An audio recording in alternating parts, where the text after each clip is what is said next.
ठीक है। इंग्लिश का सिलेबस सबसे पहले देखेंगे, रिसर्च मेथोडोलॉजी का क्या क्या सिलेबस है उसके, है ना। और आज मेथोडोलॉजी का लेक्चर नंबर 1 है ना। अगर सिलेबस का पहला जो आप क्या करते हैं पॉइंट देखते हैं, नहीं टॉपिक, सबसे पहले दिया हुआ है रिसर्च के मीनिंग, पर्पस और उसके डायमेंशन।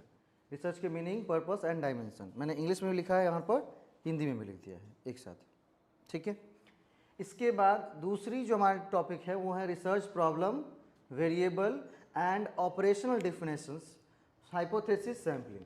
मतलब यहाँ पर 3 चीज़ों के बारे में, रिसर्च प्रॉब्लम के बारे में, रिसर्च के कौन कौन से वेरिएबल होते हैं, रिसर्च के जो उसके हाइपोथेसिस एंड उसके सैम्पलिंग। मतलब 4 इसमें 1 2 3 4 टॉपिक इसमें बनेंगे।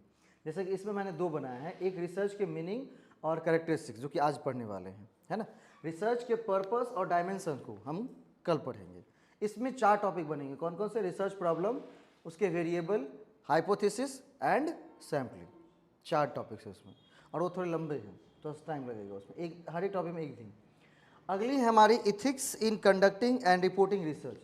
जब आप क्या कर रहे हो, रिसर्च को क्या कर रहे हो, रिपोर्ट कर रहे हो, रिसर्च रिपोर्ट बना रहे हो या रिसर्च कर रहे हो, तो उस समय हमें कौन कौन से एथिक्स, नहीं कौन कौन से नैतिक आचार विचार क्या करना चाहिए, पालन करना चाहिए, इसके बारे में दिया हुआ है।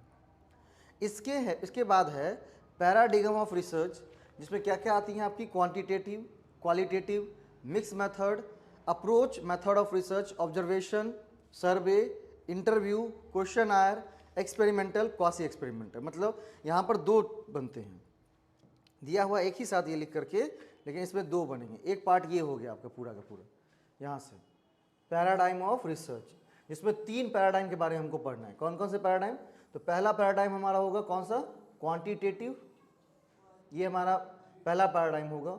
दूसरा होगा हमारा पैराडाइम क्या, रिसर्च का, क्वालिटेटिव। एंड थर्ड पैराडाइम क्या होगा, पैराडाइम ये मिक्स मेथड, जहाँ पर क्वांटिटेटिव एंड क्वालिटेटिव दोनों मिक्स किए जाएंगे।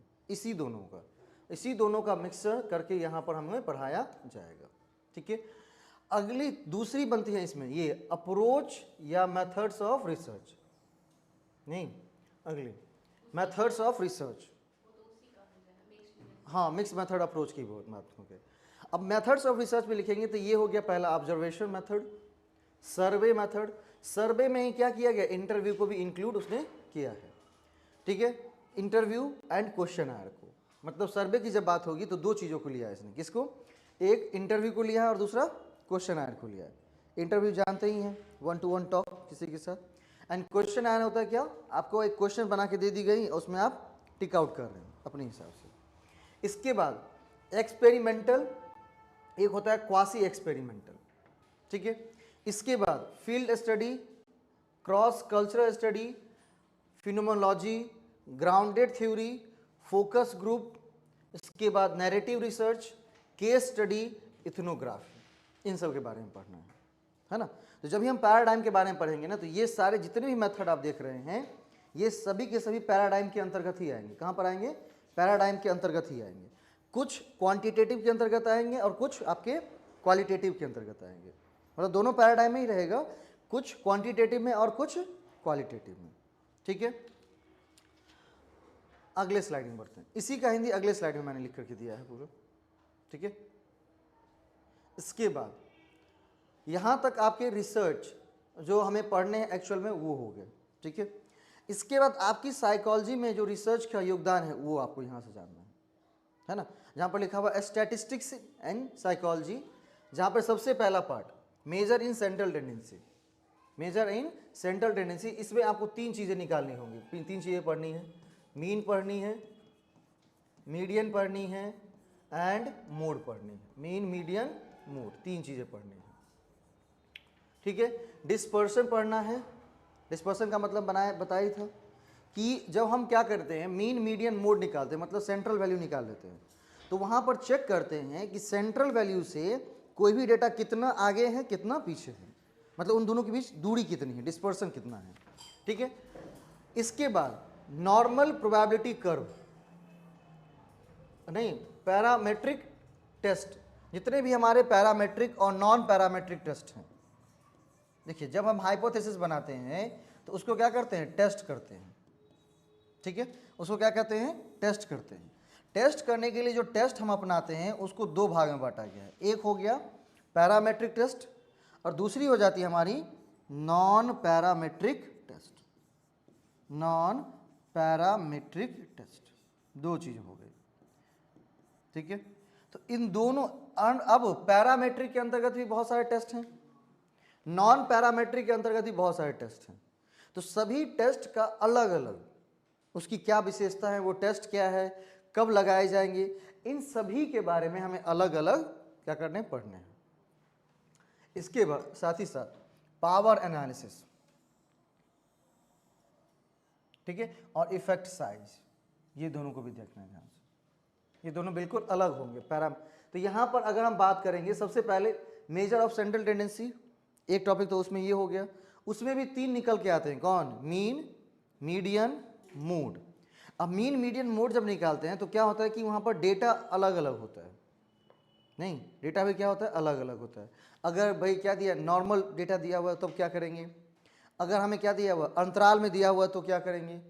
तो वहाँ पर मीन मीडियन मोड जब पढ़ेंगे तो अलग अलग, मीन भी एक क्या होगा, पूरा सेपरेट एक टॉपिक नहीं रहेगा हमारा, मीडियन भी वही है, मोड भी वही है, साथ ही साथ डिस्पर्सिव। तो भाई सबको क्या करना है, अलग अलग करके पढ़नी है। इसके साथ हमारी नॉर्मल प्रोबेबिलिटी कर्व भी चलेंगी, पैरामेट्रिक में अलग सारे टेस्ट को, ठीक है, नॉन पैरामेट्रिक में सभी टेस्ट अलग से भी। एंड दो चीज़ें और उसके अंतर्गत जुड़ जाएंगी, एक में जुड़ जाएंगी कौन सी, पावर एनालिसिस, और एक हो जाएंगी इफेक्ट साइज, डेटा का इफेक्ट साइज क्या होता है एंड उसकी पावर एनालिसिस क्या होती है, इसके बारे में। ये सारे हमारे दिए हुए हैं, आधा दिया हुआ आपका पेपर 1 में और आधे ले लिए गए हैं कहाँ से, कॉमर्स के अंदर जब हम बिजनेस स्टैटिस्टिक्स पढ़ते हैं तो वहाँ पर से ले लिया गया पूरा। अगले बात करेंगे कोरिलेशनल एनालिसिस का, नहीं किसी डेटा के दो वेरिएबल के बीच कितना, एक दूसरे के बीच कितना अच्छा संबंध है, नहीं कितना क्लोज रिलेशन है, उस रिलेशन की बात यहाँ निकाली जाएगी, ठीक है। कोरिलेशन की जब बात करते हैं तो वहाँ पर क्या करेंगे, प्रोडक्ट मूवमेंट मेथड से निकाल के देखेंगे, रैंक ऑर्डर मेथड से निकाल के देखेंगे, पार्शियल कोरिलेशन क्या होता है, मल्टीपल कोरिलेशन क्या होता है, स्पेशल कोरिलेशन मेथड में biserial point biserial and theoretic phi coefficient, क्या है ये, सही है लिखा हुआ, हाँ फाई कोफिशिएंट, ये अलग अलग क्या है, उसके कोरिलेशन निकालने के मेथड्स हैं। इन सभी मेथड्स को अलग अलग क्या करनी है, हमें पढ़नी है। तो दिया हुआ है क्या, एक ही टॉपिक में सब कुछ जोड़ दिया हुआ है, हमको लगता है एक ही टॉपिक में, नहीं उसके अंदर क्या है, अलग अलग और भी बना दिए गए हैं सब टॉपिक करके। इसके बाद रिग्रेशन के बारे में पढ़ेंगे, जहाँ पर simple linear regression, multiple regression, factor analysis, assumptions, methods, rotation and interpretations, ठीक है, ये रिग्रेशन के अंतर्गत आ जाएगा। इसके बाद हम बात करेंगे, लास्ट है हमारा एक्सपेरिमेंटल डिज़ाइन, जिसमें हमको पढ़ना है क्या, ANOVA, one way factorial, randomised block design, repeated measure design, Latin square design, cohort study, time series, MANOVA, ANCOVA, single subject design. ये सारे क्या हैं, हमारे एक्सपेरिमेंटल डिज़ाइन हैं, जब हम क्या करते हैं, रिसर्च में लगाते हैं। तो भाई इतना अगर हम पढ़ लिए ढंग से तो क्या होंगी, दो चीज़ें, रिसर्च मेथोडोलॉजी तो क्लियर हो ही रही हैं, साथ ही साथ क्या हो जाएगा हमारा, साथ ही साथ जब रिसर्च कर रहे होंगे तो कभी पूछने की ज़रूरत नहीं पड़ेगी, मतलब कोर्स वर्क का पूरा जो पढ़ाई है वो यही है पूरा। मतलब रिसर्च के अंदर जितनी ज़्यादा से ज़्यादा चीज़ों को ली जा सकती हैं वो ज़्यादा से ज़्यादा चीज़ों को ले करके यहाँ पर रखा गया है, कुछ भी चीज़ें छोड़ी नहीं गई हैं, चाहे वो एक्सपेरिमेंटल डिज़ाइन के रूप में हो, चाहे वो कोरिलेशन के बारे में हो, चाहे वो रिग्रेशन के बारे में हो, चाहे डिस्पर्शन के बारे में हो, मेजर ऑफ सेंट्रल टेंडेंसी निकालनी हो, है ना, चाहे मेथड्स ऑफ रिसर्च के बारे में बात कर रहे हैं, पैराडाइम के बारे में बात कर रहे हैं, मतलब सभी चीज़ों को बिल्कुल लेकर रख दी गई हैं। तो कुछ चीज़ें बिल्कुल पेपर 1 से आपको कोरिलेट हो जाएंगी एंड कुछ हमारे कॉमर्स से बिल्कुल क्या करेंगे, रिलेट करेंगे, ठीक है।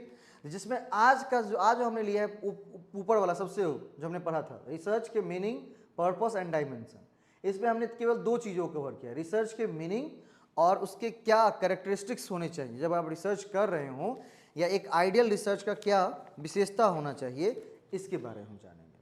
ठीक है, तो सबसे पहले रिसर्च के बारे में यहाँ पर लिख करके दिया हुआ है। बोला रिसर्च दो शब्दों के मेल से बना हुआ है। पहला है हमारा री एंड दूसरा है हमारा क्या, सर्च।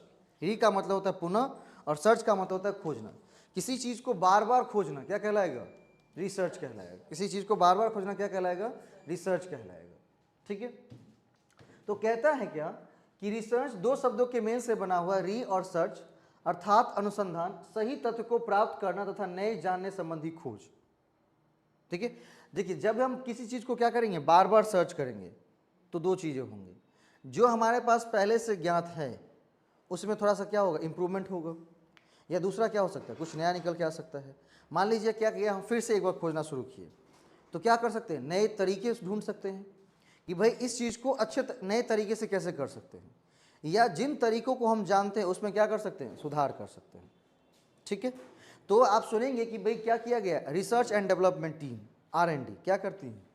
तो बार बार हम क्या कर रहे हैं, उसको बार बार उसको रिसर्च करते जा रहे हैं। मान लीजिए कि फ़ोन हम बनाया, मैंने बनाया, डिस्प्ले की बात करते हैं। डिस्प्ले में आपने कितने बदलाव देखे हैं, नहीं, हम क्या, तो पहले नॉर्मल डिस्प्ले आती थी, फिर उसके बाद क्या आई हैं, उसके बाद HD में आई हैं, है ना, हाई डेफिनेशन। इसके बाद क्या है, फुल HD स्क्रीन है, FHD प्लस, उसके बाद एमोलेड। ठीक है, एमोलेड स्क्रीन। उसके बाद क्या है, सुपर एमोलेड स्क्रीन। पहले क्या था, स्क्रीन में रिफ्रेश रेट नहीं होती थी। रिफ्रेश रेट का मतलब होता है स्क्रीन उतनी स्मूथ दिखेंगी आपको, जितनी अच्छी क्या होंगी, रिफ्रेश रेट होंगी फ़ोन की, उतना ही स्मूथ टच होगा। बिल्कुल टच वहाँ पर बिल्कुल स्मूथ जैसा लगेगा, है ना, मतलब इंग्लिश को आपको बहुत ही सॉफ्ट फील होगा वैसा। तो रिफ्रेश रेट को भी क्या किया गया, डाला गया है। अब फ़ोन में कितने आ रहे हैं, लगभग 180 गीगाहर्ट्ज़ रिफ्रेश रेट आ रहा है ना। तो लेकिन जितने ज़्यादा रिफ्रेश रेट रहेंगे उतनी बैटरी ज़्यादा कंज्यूम होगी, क्योंकि स्क्रीन को उतना क्लियरिटी दिखाना पड़ता है, और स्क्रीन को जितना क्लियरिटी आप देखना चाहते हैं उतनी ज़्यादा क्या होगी, बैटरी खपत करनी होगी। तो ये जो बार बार, मतलब स्क्रीन तो बन गई थी ना, बार बार जब उसमें हमने खोजा है कि भाई क्या अच्छा कर सकते हैं, क्या बेहतर कर सकते हैं, तभी जाकर क्या हो गई, नई चीज़ें मिली हैं और उसको हमने क्या किया, डेवलप भी किया है। कहता है कि ड्रेवर के अनुसार किसी नए ज्ञान की खोज अथवा किसी पुराने ज्ञान के पुष्टिकरण के लिए किए गए व्यवस्थित प्रयास को शोध कहते हैं। ड्रेवर कहते हैं कि कोई नया ज्ञान आपको खोजना है या किसी पुराने ज्ञान की क्या करनी है, पुष्टि करनी है। कोई नॉलेज आपको मिला तो हम वैसे ही नहीं ग्रहण कर लेते, और करना भी नहीं चाहिए। क्या करते हैं, उस पर थोड़ा सा सर्च करते हैं कि ऐसी सही है या तो नहीं। तो बोला कि रिसर्च जब हम करते हैं तो दो चीज़ें होती है, या तो नए ज्ञान आपको प्राप्त होंगी, या नहीं तो दूसरी क्या हो सकती है, जो आपका पुराना ज्ञान है उसका आप क्या कर सकते हैं, पुष्टि यहाँ पर कर सकते हैं। ठीक है, क्या कर सकते हैं, उसका पुष्टि कर सकते हैं। मतलब कि ड्रेवर ने कहा किसी नए ज्ञान की खोज करनी है अथवा पुराने ज्ञान की क्या करनी है, पुष्टि करनी है, तो उसके लिए जो हम व्यवस्थित प्रयास करेंगे उसे क्या कहेंगे, हम शोध कहेंगे। क्या कहेंगे, उसको शोध कहा जाएगा। अगली डेफिनेशन दी गई है किसके द्वारा, PV यंग के द्वारा। PV यंग जी ने कहा है शोध एक व्यवस्थित विधि है जिसके द्वारा नए तथ्यों की खोज तथा पुराने तथ्यों की पुष्टि की जाती है। PV यंग कहते हैं कि शोध एक क्या है, एक व्यवस्थित विधि है, एक मेथड है, स्ट्रक्चर्ड, जिसके द्वारा हम क्या करते हैं, नए तथ्यों की खोज करते हैं और पुराने तथ्यों की पुष्टि की जाती है।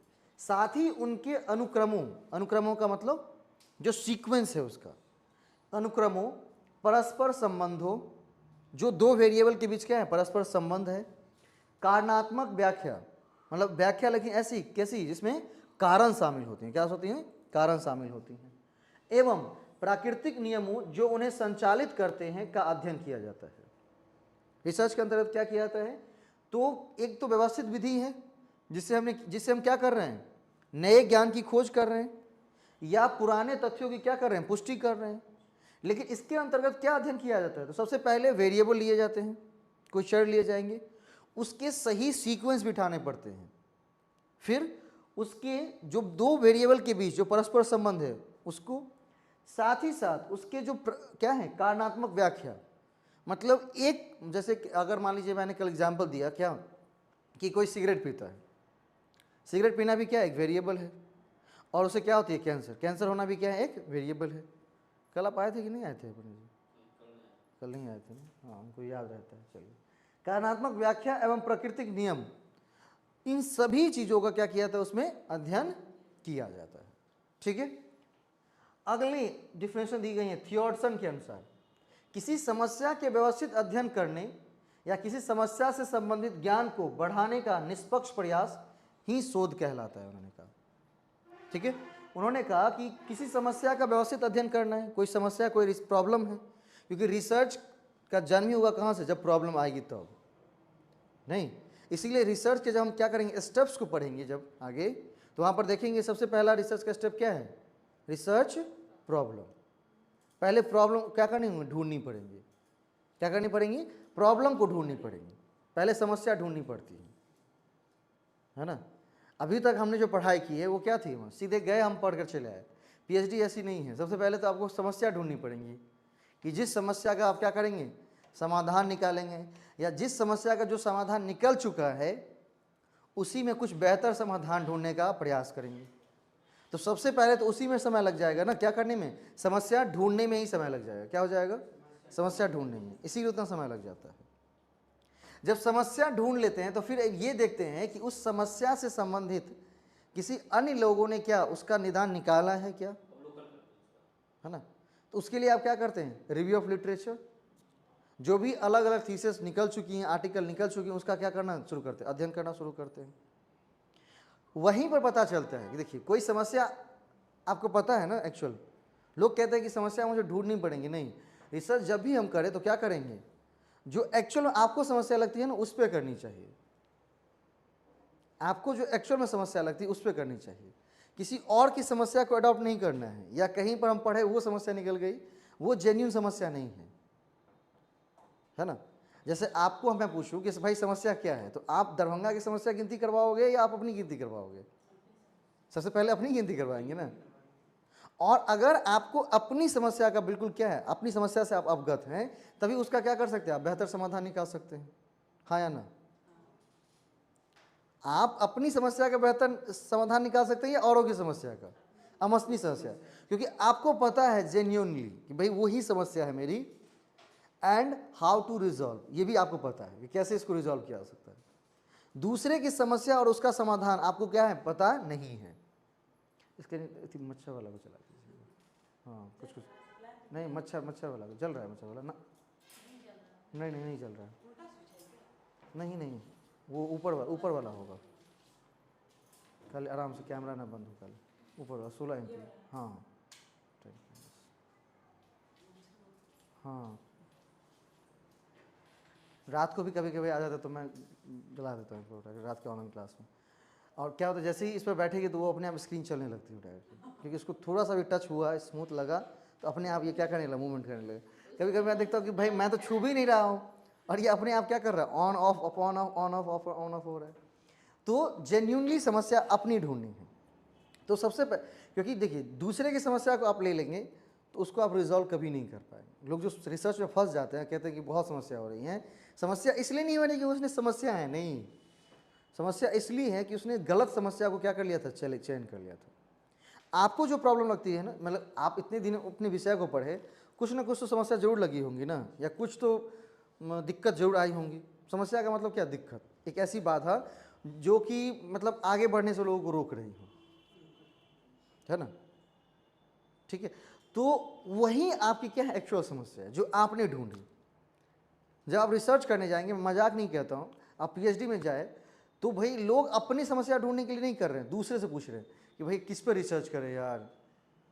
अगर एक बात बताइए कि आपने मास्टर्स करने के बाद आप पीएचडी में इंटर कर रहे हैं और आप दूसरे से पूछ रहे हैं कि भाई किस चीज़ पर शोध करें, इसका मतलब आप तैयार नहीं हैं। हाँ, मतलब आप तैयार ही नहीं हैं, ठीक है, आप तैयार नहीं हैं, आप बस गलती से आ गए वहाँ पर पहुँच गए, क्योंकि अभी तक आपको समस्या ही नहीं पता चल पाई है। और अगर रिसर्च पर जा रहे हैं और आपको दूसरी समस्या पूछनी पड़ रही है, दूसरे की समस्या का समाधान निकालने आए हैं क्या, नहीं, अपनी समस्या का। और जो खुद की समस्या का समाधान निकालते हैं या जिनको खुद की समस्या लगी हुई है, तो जल्दी फटाफट उनकी रिसर्च कंप्लीट हो जाती है, नहीं तो उसके 9 साल लग रहे हैं, क्योंकि वो तो खुद की अपनी समस्या थी नहीं, आपने किसी तरह से उसको समस्या ले लिया कि चलिए ये मेरी समस्या है। अब इसके रिजॉल्व के तरीके ही नहीं आपको पता है। मानव की एक खास बात है, इसको अपनी समस्या भी पता है, और समाधान भी इसको पता होता है। ये है बिल्कुल। अगर मान लीजिए मैं ही किसी प्रॉब्लम फंस रहा हूँ तो मुझे दोनों चीज़ें पता होती हैं कि यही समस्या है और इसको इस तरह से क्या कर सकते हैं, निदान निकाल सकते हैं। हाँ, निदान क्यों नहीं निकल रहा है? क्योंकि बिकॉज हम कर नहीं पा रहे हैं, वहाँ पर उस लेवल तक जा नहीं पा रहे हैं, इसीलिए क्या हो रही है, समस्या आ रही है। तो जेन्युइनली समस्या को क्या करनी है, पहले ढूंढनी है कि क्या है। दूसरों से कभी समस्या नहीं पूछनी है। जब आपने जेन्युइनली अपनी समस्या ढूंढ ली कि भाई यही मेरी समस्या है और इसी पर हम क्या करेंगे, रिसर्च करके आगे बढ़ेंगे, उसके बाद दूसरा स्टेप आता है हमारे रिसर्च के अंदर, क्या करना, रिव्यू ऑफ लिटरेचर। अब आप जाकर पढ़िए कि भाई या तो किताबों को पढ़िए या थीसिस पढ़िए या आर्टिकल जो भी मिलता है पढ़िए कि इस समस्या से संबंधित, और इस समस्या से संबंधित वाली चीज़ें पढ़िए। ये नहीं कि पूरा पढ़ जाइए उठा करके। रिव्यू ऑफ लिटरेचर में आप 6 महीने 7 महीने लगा दिए, समय काफ़ी लंबा चलाते जाएगा ना।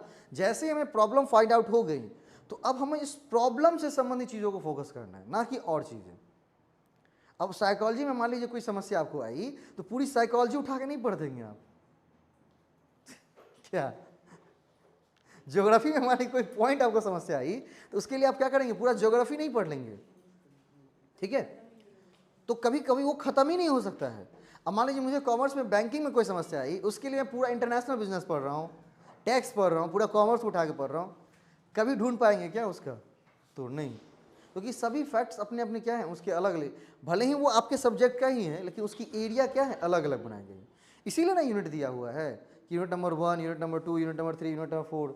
नहीं तो सबको तो एक ही साथ क्या कर देता, मटिया प्लेट कर देता, लो जाओ, निश्चित नहीं है ना, क्योंकि सबके अपने अलग अलग सेक्टर हैं। तो देखेंगे उसके बाद आपको क्षेत्र चयन करना पड़ता है, ये किस क्षेत्र की समस्या है।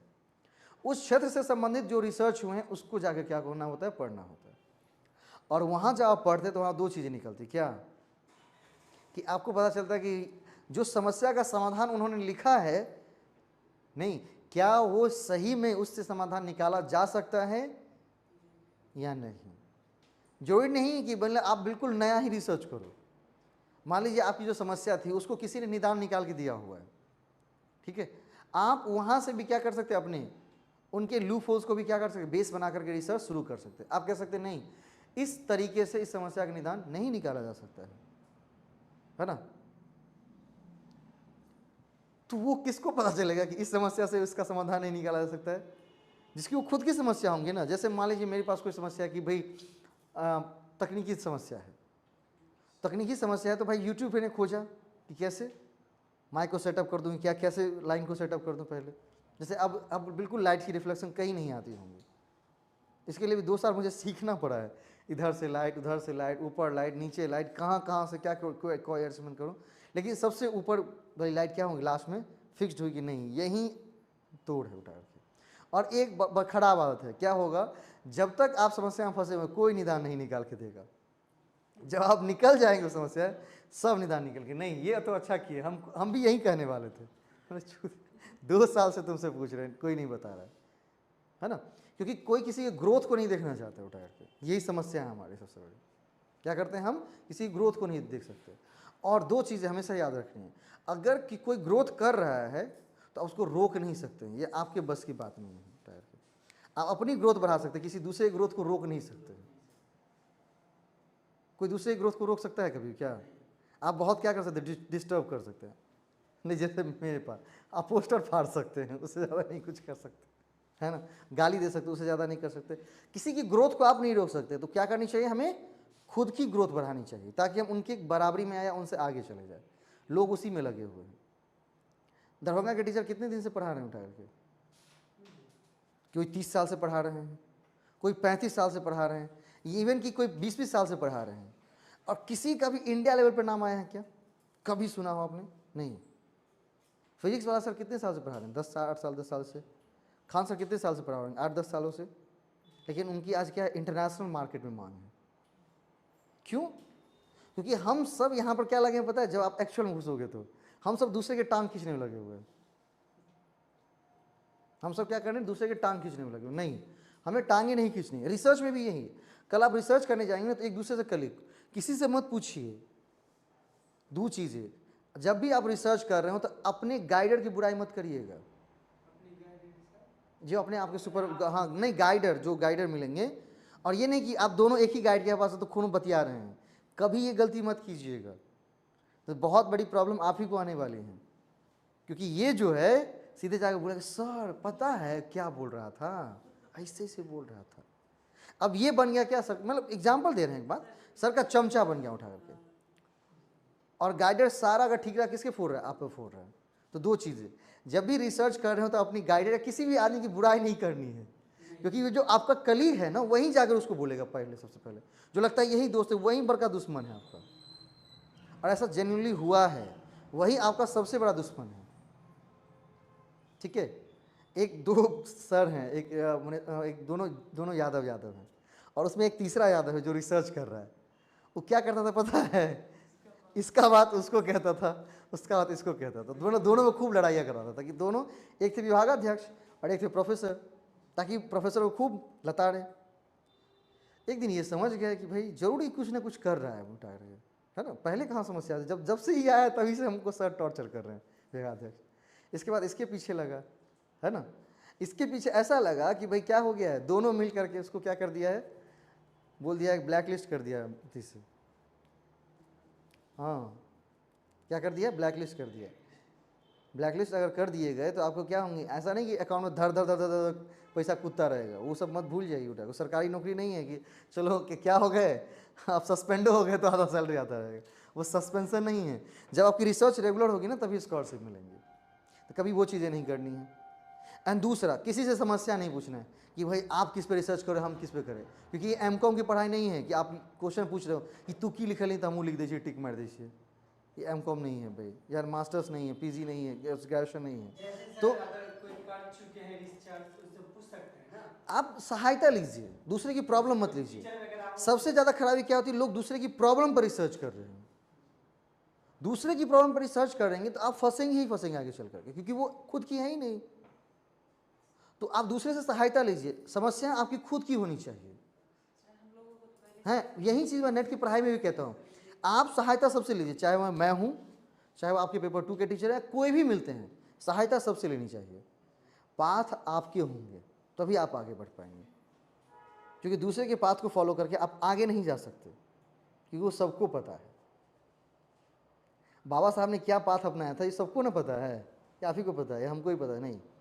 तो हमें क्या करना है, दूसरों से सहायता लेनी है रिसर्च में, उनसे पूछनी है, बातें करनी है, उनकी समस्या ही नहीं लेनी है कि भाई हम तो नहीं कर पाए, तू करके दिखा ना उठा करके। और कहते बाप रे भैया कह दिलकिन तो भौजी कह दिलकिन तो फन्ना कह दिलकिन, है ना, वो कभी क्या करेगा, आपके शोध में बहुत ज़्यादा बाधा है, फंस जाएंगे वहाँ पर चल के अगर। और जितने ज़्यादा समय लगा रहे हैं उतनी ज़्यादा क्या हो रही है, दिक्कत आगे और बढ़ती चली जा रही है ना, कॉम्प्लेक्स होता चला जा रहा है उनसे। इसीलिए, और दूसरा हमें रिसर्च की क्या करनी, कल ही सिखाया, रिसर्च के जो क्षेत्र हैं, एरिया हैं, उसको थोड़ा सा क्या करना है, नैरो रखना है, ताकि हम क्या कर सकें, उसमें क्वालिटी जनरेट कर सकें रिसर्च में। लेकिन जब सैंपल लेने की बात होगी तो एरिया बड़ा करनी है ताकि हम क्वालिटी ले सकें। क्योंकि वो याद रखना है, क्यों, एक आदमी से रास्ता नहीं पूछना है, कितने आदमी से पूछने हैं, 4 आदमी से, कि कोई ना कोई तो सही बताएगा ही ना। क्योंकि एक आदमी से पूछ के रह जाएंगे तो हो सकता है वो सही बता रहा हो, गलत भी बता रहा हो, लेकिन 4 आदमी से पूछेंगे तो वो कभी गलत नहीं बताएगा। इसीलिए पंच होते हैं ना, 5 लोगों को बिठाया जाता है कि भाई 5 लोग तो गलत नहीं बोलेगा ना। कभी पंच में देखेंगे एक आदमी को बुलाते हुए, नहीं 5 लोग कम से कम, वही चीज़ है। ठीक है, कहता है क्या, करलिंगर कह रहे हैं, शोध प्राकृतिक घटनाओं के बीच अनुमानित संबंधों की खोज हेतु निर्मित परिकल्पनाओं का व्यवस्थित, अनुभविक तथा नियंत्रित एवं आलोचनात्मक प्रयास है।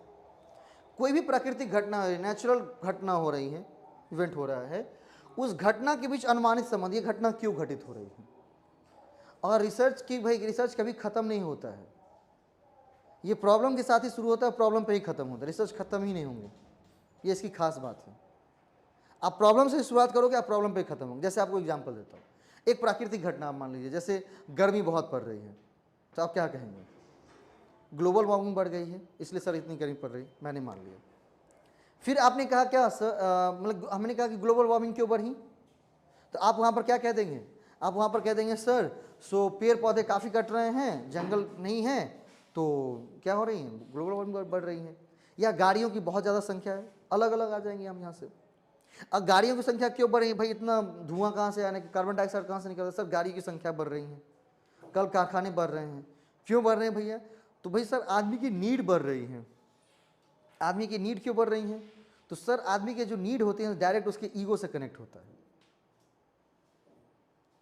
है ना। साइकोलॉजी कहती है, नहीं क्या पढ़ा है ना मैंने थोड़ा सा, चलिए कि आदमी का जो नीड होती है वो क्या होता है, डायरेक्ट उसके ईगो से संबंधित होता है।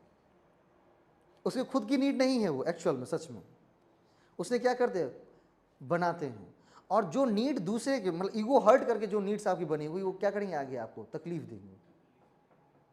जो एक्चुअल नीड जनरेट हुई, जैसे मान लीजिए आपको आप खाना खाने जा रहे थे, आप भूख लगा था, आपने खाना खा लिया, ठीक है, आपको कोई इफेक्ट करेगा बॉडी पर नहीं, लेकिन आपने ईगो में आकर के क्या कर लिया, देख लिया कि भाई ये जो है फलाना व्यक्ति 5 को खा लिया रसगुल्ला, तो आप 10 खा लिए, तो अगले दिन आप मारे जाएंगे।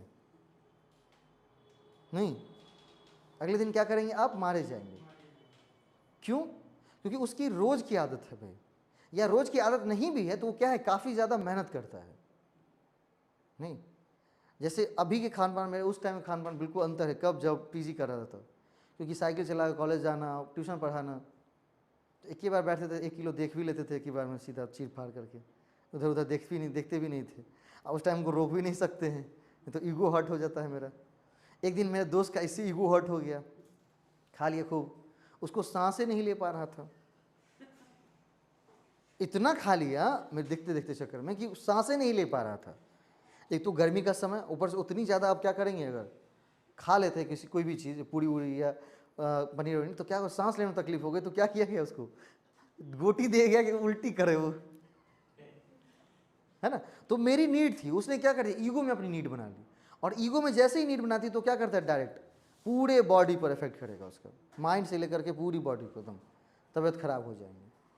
मैंने कहा देख तुम बैठा हुआ रहता है, मैं साइकिल चलाता हूँ तो क्या हो जाती है, सीधी चीज़ें, साइकिल चलाने में मेहनत लगता है ना, तो सारी चीज़ें क्या हो जाती है, पच जाती हैं। और आप बाइक से आ रहे हैं तो भाई आपको कोई मेहनत लग रही है क्या, कोई मेहनत नहीं लग रही है, बस आपका दिमाग फोकस कर रहा है कि भाई क्या करूँ, वहाँ पर शारीरिक से ज़्यादा मानसिक मेहनत लग रही है कि आपको फोकस रहना है कि भाई कब क्लच कब ब्रेक, सारा चीज़ें उड़ा रही है। लेकिन साइकिल में क्या है, पूरी शारीरिक मेहनत लग रही है, बहुत ज़्यादा, पैडल मार रहे हैं, पैर चल रहा है, पसीने आ रहे हैं, तो क्या हो रहा है, धीरे धीरे जो आपने खाना का एनर्जी है वो धीरे धीरे लॉस्ट होता चला जा रहा है। तो कहता है कोई प्राकृतिक घटना हो रही है, उसमें जब आप अनुमानित संबंध की बात करेंगे, क्या करेंगे, उसमें अनुमानित संबंध की जब बात करेंगे, अनुमानित संबंध का मतलब एक दूसरे से क्या रिलेशन। तो आपने कहा कि भाई क्या सर गर्मी इसलिए बढ़ रही है क्योंकि ग्लोबल वार्मिंग आ गया है, मतलब ठीक है, ग्लोबल वार्मिंग अगर आ गया है तो भाई क्यों आ गया, तो जंगल कट रहे हैं सर, क्या है वो है, जंगल कट रहे हैं, क्यों, तो मानव की नीड बढ़ रही है, ठीक है, क्योंकि मानव का नीड क्यों बढ़ रहा है, क्योंकि सर अब मानव क्या है, वो नॉर्मल मानव नहीं रहा, वो दानव बन चुका है। उसको होता है क्या, हम अपने जीवन में कितनी चीज़ों को क्या कर लें, अचीव कर लें, एक छोटे से जीवन काल में हम कितनी चीज़ों को अचीव कर लें, और इस रेस में क्या हुआ, मानव लगा हुआ है। तो अब जब देखेंगे ना तो हर एक चीज़ों की क्या होंगी, यहाँ पर एक प्रॉब्लम आई, उसका जब सोल्यूशन ढूंढेंगे तो वो भी क्या होगा, सोल्यूशन नहीं हो एक्चुअल में, वो भी कहीं ना कहीं एक प्रॉब्लम ही है। फिर जब आप उसका सोल्यूशन निकालेंगे तो फिर आगे चल कर वो भी क्या होगा, एक प्रॉब्लम ही लगेगा उठा करके। मतलब रिसर्च प्रॉब्लम से शुरू होगा और प्रॉब्लम पे ही क्या क्या आता है, धीरे धीरे आकर के वो खत्म होगा। तो लेकिन उसी बीच में हम क्या करते हैं, परिकल्पना बनाते हैं, हाइपोथेसिस बनाते हैं कि ऐसा हुआ होगा, क्या हुआ, ऐसा हुआ होगा। तब लेकिन जब हम बाद में रिसर्च करते हैं तो क्या होता है, कभी कभी आपकी परिकल्पना सच भी हो जाती है, क्योंकि परिकल्पना क्या है, उस समय जो आपके नॉलेज है उस नॉलेज के बेस पर बनाया गया एक निष्कर्ष, ठीक है। और जितना मेरे पास नॉलेज है या आपके पास नॉलेज है, हमारे पास नॉलेज है, उस बेसिस पर हमने अगर कोई निष्कर्ष बनाया तो वो क्या है, ऐसा नहीं माना कि वो क्या है, सही ही है, वो गलत भी हो सकते हैं, है ना। क्योंकि आगे चलकर आप जब वाइड स्कोप पर देखेंगे नहीं ये तो चीज़ें सही नहीं थी, और जो चीज़ें आज हमें सही लग रही हैं वो आगे चल क्या हो जाती है, गलत हो जाती है, कभी कभी जनरली में सही होता भी है, कभी कभी नहीं भी होता है, ठीक है। तो बोला कि उस परिकल्पना का व्यवस्थित अनुभवी का मतलब अपने अनुभव से उसको क्या करना है, अध्ययन करना है, उसको नियंत्रित आलोचनात्मक प्रयास, भाई आलोचना तो करनी है कैसी, लेकिन नियंत्रित आलोचना करनी है। नियंत्रित आलोचना का मतलब होता है जहां पर आप पक्षपात की तरफ ना घुस जाओ, किसी बात की अगर आलोचना भी कर रहे हैं तो क्या होनी चाहिए, आलोचना भी निष्पक्ष होनी चाहिए, नहीं, नियंत्रित होनी चाहिए कि आप कहीं कभी कभी ये देख रहे, कभी कभी हम घुस जा रहे हैं कहाँ पर, हम बिल्कुल बायस्ड हो गए हैं, बिल्कुल पक्षधर हो गए हैं कि इसकी आलोचना ही करनी हो रही है। एज अ रिसर्चर आप कभी भी क्या करेंगे, निष्पक्ष आलोचना करेंगे, ठीक है। या अगर उसकी वर्णन भी कर रहे हैं तो क्या करेंगे, निष्पक्ष होकर करेंगे, क्योंकि जैसे ही पक्षधर हो गए तो अब आपके पास क्या है, खत्म सारी चीज़ें। अब रिसर्च के मीनिंग ही वहाँ पर क्या हो जाते हैं, बेसलेस हो जाते हैं। अब आप सही चीज़ कर ही नहीं रहे हैं, क्यों, क्योंकि आप पक्षधर हो गए, आपके आंख पे पट्टी आ गई है, आप सही चीज़ को देख ही नहीं पा रहे हैं, जिन चीज़ों को क्या करना चाहिए, रिसर्च के अंदर देखना चाहिए, है ना। तो जब भी क्या हम रिसर्च करेंगे तो क्या करेंगे, निष्पक्ष भाव से आलोचना भी करेंगे, आलोचना भी करेंगे तो क्या करेंगे, निष्पक्ष भाव से आलोचना करेंगे, ठीक है। देखिए मेनली अगर हम बात करें दो चीज़ों की, कहा कि रिसर्च को हम मेनली दो भागों में बांटते हैं भाई। कौन कौन से भाग हैं, पहला भाग है हमारा मूलभूत अनुसंधान, ठीक है, और दूसरा होता है हमारा क्या, व्यवहारिक अनुसंधान। मूलभूत और व्यवहारिक। मूलभूत अनुसंधान कहता है कि क्या करना, किसी चीज़ों की थ्योरी बनाना, उसको कहते हैं मूलभूत अनुसंधान।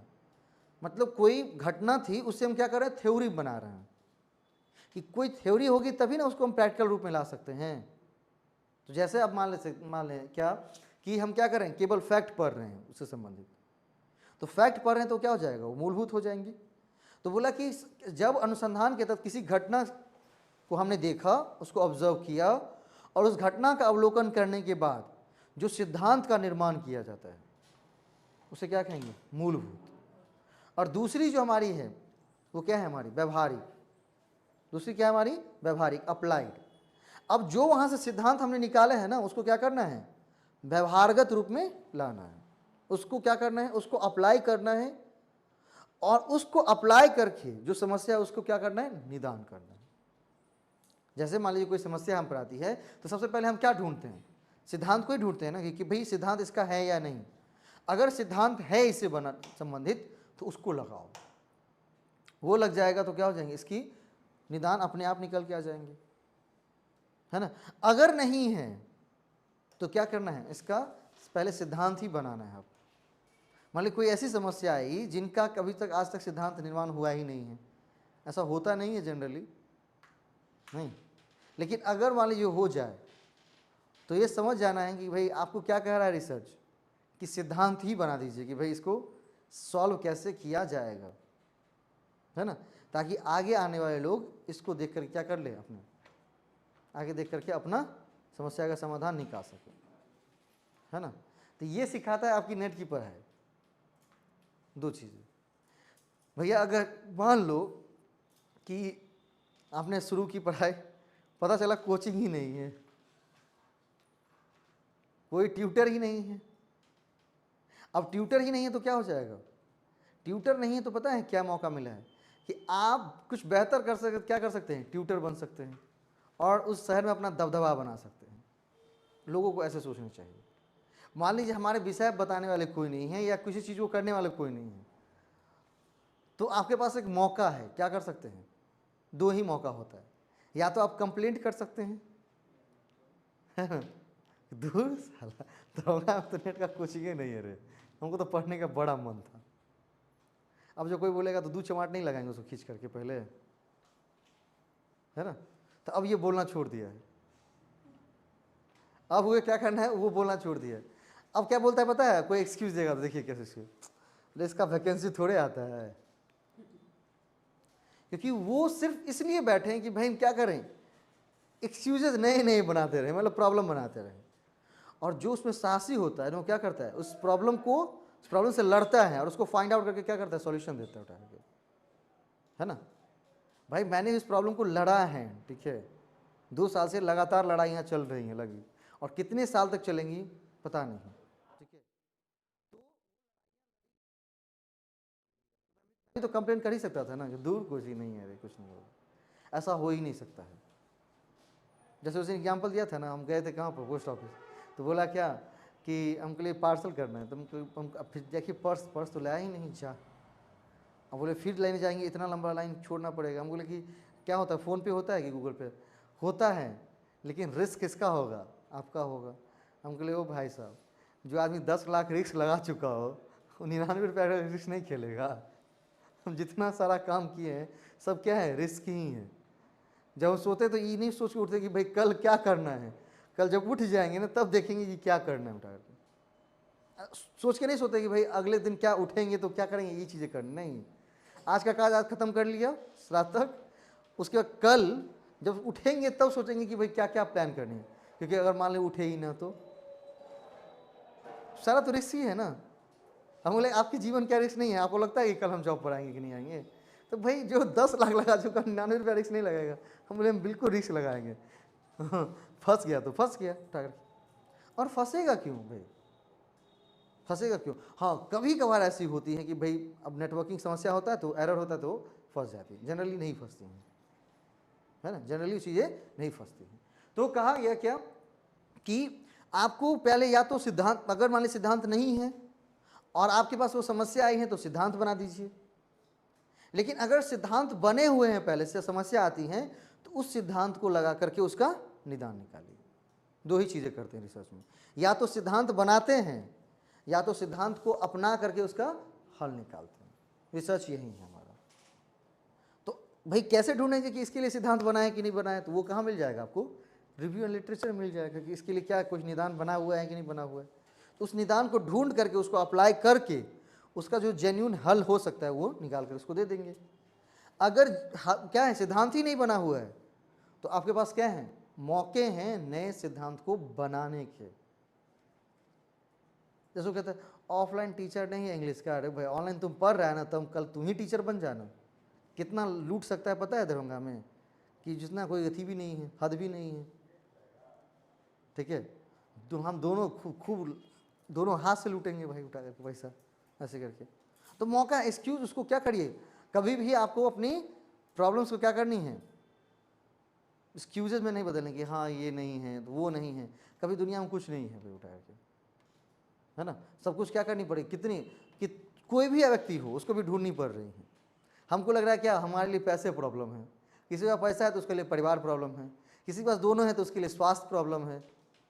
सबके पास कोई ना कोई समस्या है ही, है ना। हम ये लगता है कि प्रोफेसर बन जाएंगे तो भाई उससे अच्छा लाइफ कुछ नहीं है रे, है ना। कन्या वर दोनों प्रोफेसर, लेकिन तो दोनों में झगड़ा हो रहा है, डिवोर्स का फाइल हो रहा है, बताओ उसको कौन टेंशन है रे भाई, तब दोनों दुखी। अब वो दोनों दुखी होगा उसका बच्चा और दुखी हो जाएगा उठा के, है ना। तो भाई सबके जीवन में क्या है, समस्या लगी हुई है।